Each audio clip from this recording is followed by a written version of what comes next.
প্রিয় দর্শক, আমরা আজকে কথা বলতে এসেছি যুক্তরাষ্ট্রের ইমিগ্রেশন বিষয়। আপনারা জানেন অত্যন্ত স্পর্শকাতর এই মুহূর্তে, বিশেষ করে প্রেসিডেন্ট ট্রাম্পের বিভিন্ন ধরনের এনফোর্সমেন্ট ইমিগ্রেশন বিধিমালার, এবং এ নিয়ে বেশ কিছু সেক্টরে যথেষ্ট উদ্বেগ, আশঙ্কা, হতাশা বিরাজ করছে। তার মধ্যে অন্যতম একটি সেক্টর হচ্ছে স্টুডেন্ট ভিসা, এবং স্টুডেন্ট হিসেবে যারা এই দেশে আসে তারা এখন নানাবিধ সমস্যার মধ্যে পড়ছে। একদিকে হচ্ছে ভিসা ক্যান্সেল হয়ে যাওয়া, কিছুদিন কয়েক আগে আমরা দেখলাম সেভিস ক্যান্সেল হয়ে যাওয়া, ওপিটি বন্ধ হয়ে যাওয়ার আশঙ্কা।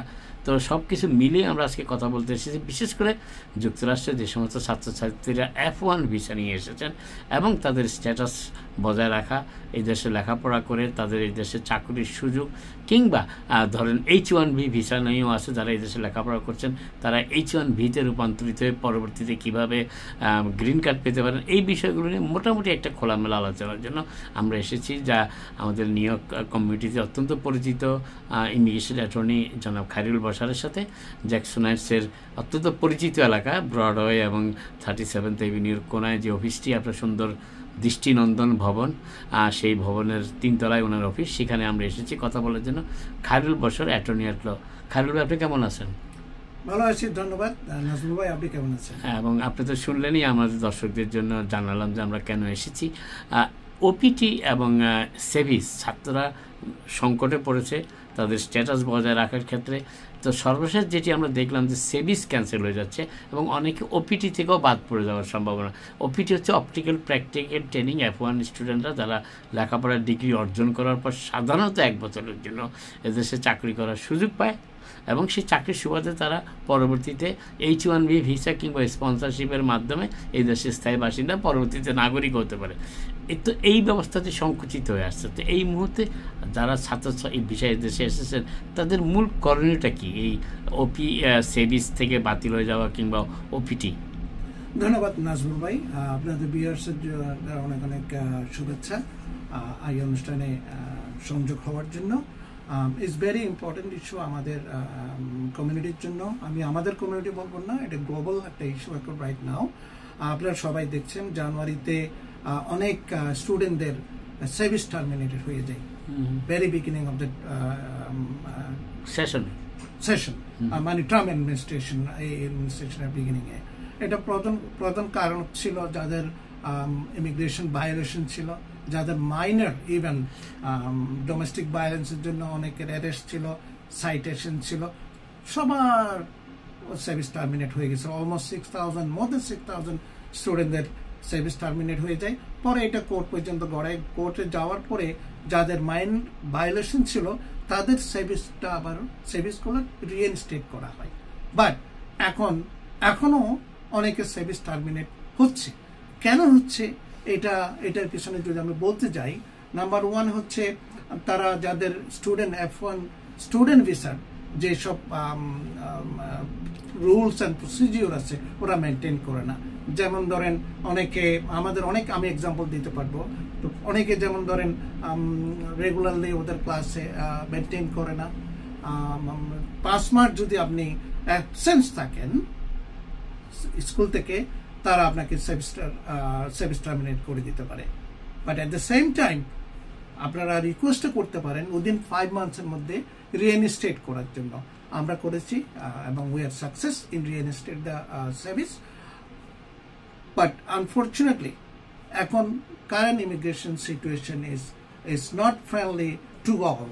সো আমাদের সবাই যাতে আমরা F1 স্ট্যাটাসের নিয়ম কানুন যা আছে যেগুলো যাতে ভায়োলেট না করি, আমাদের স্টুডেন্টরা যারা আছেন তাদের জন্য অবশ্যই এটা মেনে চলতে হবে।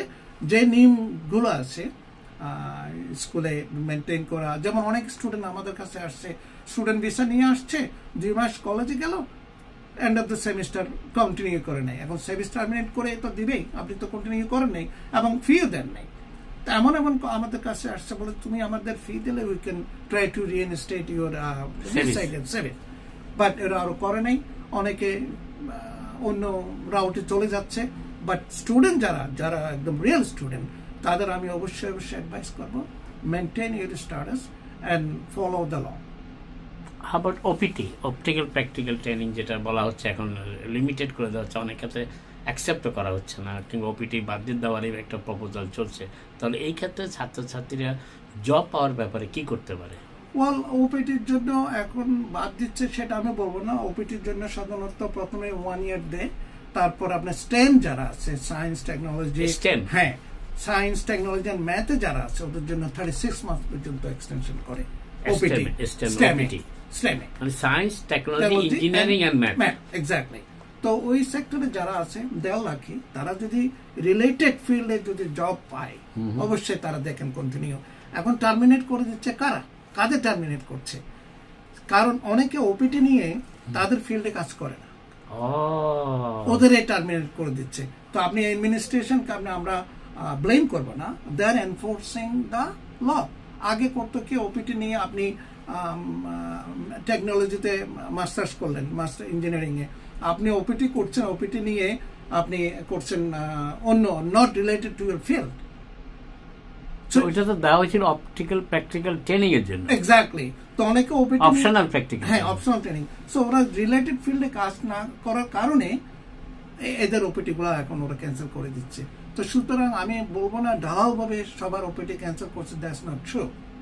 আরেকটা বিষয় হচ্ছে যে H1B ভিসা একটা মিসআন্ডারস্ট্যান্ডিং, ভুল বোঝাবুঝি, যে $1 লক্ষ ফি নির্ধারণ করা হয়েছে।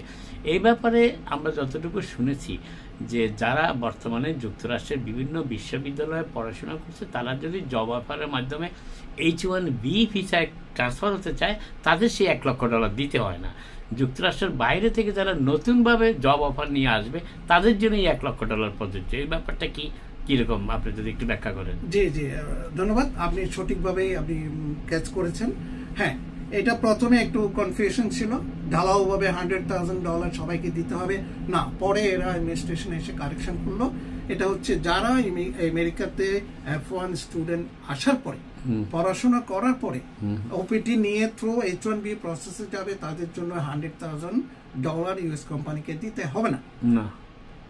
কাদের জন্য দিতে হবে? যেমন এখানে অনেক টেকনোলজি কোম্পানি আছে, গুগল বলেন, ফেসবুক বলেন, তারা যদি বাইরের থেকে, ওভারসিজ থেকে, ধরেন চায়না হতে পারে, ইন্ডিয়া হতে পারে, ইভেন কি এনি আদার কান্ট্রি, বাংলাদেশে হতে পারে, যদি কাউকে হায়ার করে নিয়ে আসে নতুনভাবে নট ইউএস এডুকেটেড, এখানে নাই, বাংলাদেশ থেকে বা ফরেন কান্ট্রি থেকে ওদের জন্য অ্যাপ্লাই করবে, তাদের জন্য $100,000 অ্যাপ্লিকেবল। আচ্ছা, this is the difference. US গ্রাজুয়েটদের জন্য সেটা US graduate who are in the US এবং ওপিটি তে আছে, ওপিটির প্রসেস H1B যাচ্ছে, তাদের জন্য এটা প্রযোজ্য না। Very clear cut. অর্থাৎ যারা এখানে লেখাপড়া করছে তারা নিশ্চিন্ত থাকতে পারেন, এখানে যারা থাকতে হবে, স্ট্যাটাসে থাকতে হবে, স্ট্যাটাস মেইনটেইন করতেছেন স্টুডেন্ট, ওপিটি তে H1 এ যেতে চাচ্ছেন, তাদের জন্য এই ফিটা লাগবে, এই ফিটা তাদের জন্য অ্যাপ্লিকেবল না। আচ্ছা, এবার একটু বলি যে আমাদের একটা অনেকেরই হয়তো বিষয়টা আমরা জানি না, আমরা জানার চেষ্টা করছি যে ইমিগ্রেশন প্র্যাকটিস যে ব্যাপারটি, ধরেন আপনি একটা স্টেট, আপনি কি 50টি স্টেটের লাইসেন্স দরকার, নাকি একটা স্টেটের লাইসেন্স থাকলে আপনি যুক্তরাষ্ট্রের সব জায়গায়, যেহেতু ইমিগ্রেশন একটি ফেডারেল ল, আপনি কি প্র্যাকটিস করতে পারেন কিনা? ধন্যবাদ নজরুল ভাই, এটা is very good question. Under আমি বলি লটা আন্ডার 8 CFR সেকশন 292.1 এর আন্ডারে, এই সেকশনের আন্ডারে 8 CFR মানে এটা ফেডারেল ল, এনি স্টেট থেকে কেউ যদি লাইসেন্স প্রাপ্ত হয়, হাইয়েস্ট কোর্টে তো লাইসেন্স দেয়, any attorney, any 50 states, they can practice immigration is a federal law anywhere in the 50 states. Can even open an office to practice immigration law. Only immigration law? Only exclusively immigration law. Because that is a federal law? That's a federal law. But no state law. No, but state has nothing to do with immigration law. State has nothing to do with immigration law. We're talking about the federal law. So, আমি আবার বলছি, anyone whoever licensed, their license has a different state can practice immigration law anywhere in the 50 states, even overseas. Oh yes. Even overseas.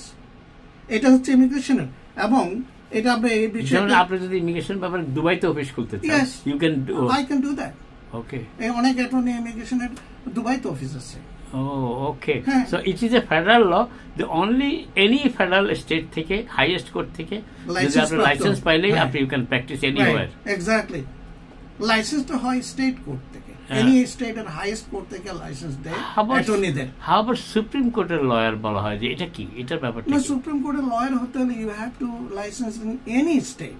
এখন আমি যদি এই স্টেটের license হই, আমি I can apply for license in supreme court. Supreme court তো license না, এটা তো বারের No, you have to be member of any bar. Any বারের মেম্বার না হলে সুপ্রিম কোর্টের লাইসেন্স হওয়া যাবে না। ও ওকে। সো এনি 50 স্টেটের যে কোনো একটা বারের মেম্বার হলো, মেম্বার হওয়ার পরে আপনি যদি অ্যাডমিট হতে চান সুপ্রিম কোর্টে, you can be a member of Supreme Court. It's clear. আপনি এখানে প্র্যাকটিস করতে পারবেন? অবশ্যই, absolutely.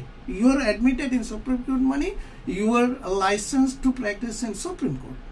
তো যাই হোক, আমরা ক্লিয়ার করলাম যে if you have license from any state court about federal immigration law practice, আপনি সব স্টেটে যুক্তরাষ্ট্রে, এমনকি ওভারসিজও যুক্তরাষ্ট্রের ফেডারেল ইমিগ্রেশন লর ব্যাপারে প্র্যাকটিস করতে পারেন। Exactly, that is true. এই বিষয়ে আবার একটা কেস ল আছে, ওটা বলে দিই সবার জন্য, সবার জ্ঞাতার্থে। এই লটা হচ্ছে US supreme court case Sperry versus Florida 1963। এই কেসে এই বিষয়টা ক্লারিফাই করে। 1963-তে ইউএস সুপ্রিম কোর্টের case Sperry versus Florida in 1963 was decided and clarified. Anyone, any attorney licensed in any state that can practice federal law anywhere in the 50 states. No bar. No bar. No bar. Okay. ধন্যবাদ খায়রুল ভাই, আপনার সাথে অনেক তথ্য আমরা জানলাম। আমাদের কমিটির প্রয়োজনে আশা করি তথ্যগুলো কাজে লাগবে, এবং বিশেষ করে ছাত্রদের যে মেসেজটি, তারা যদি যুক্তরাষ্ট্রের ইমিগ্রেশন সংক্রান্ত বিষয়ে ঝামেলায় পড়তে না চায় কিংবা কোনো বিপদে পড়তে না চায়, যে কোনো মূল্যে তাদের স্ট্যাটাসটি বজায় রাখার চেষ্টা করা উচিত। অবশ্যই অবশ্যই তাদের স্ট্যাটাস মেনটেন করতে হবে, এবং স্টুডেন্টদের এবং ফিউচার বেনিফিটের জন্য, ইমিগ্রেশন বেনিফিটের জন্য স্ট্যাটাস বজায় রাখাটা খুব ইম্পর্টেন্ট। অবশ্যই আপনি স্ট্যাটাস না থাকলে আনলফুল যদি হয়, আপনি you can not do anything. আপনি যদি আনলফুল স্ট্যাটাস মানে এনিওয়ান ওভার দ্য স্ট্যাটাস, মানে স্ট্যাটাস যদি 30 days, 60 days, 180 days and more than year is 3টা টিয়ার আছে। এই টিয়ারের মধ্যে যদি পড়েন আপনি তো বার্ড হয়ে যাবেন, 3 years, 10 years বার্ড থাকে। হ্যাঁ, সো এই জন্য আমাদের স্টুডেন্টদের অবশ্যই অবশ্যই স্ট্যাটাস মেনটেন করা উচিত, এবং ল মেনটেন, এখানকার নিয়ম নীতি যা আছে সব যদি মেনটেন করে, নো প্রবলেম, তাদের কোনো অসুবিধা হবে না। ধন্যবাদ খায়রুল ভাই, ভালো থাকবেন। ধন্যবাদ আপনাকে, থ্যাংক ইউ।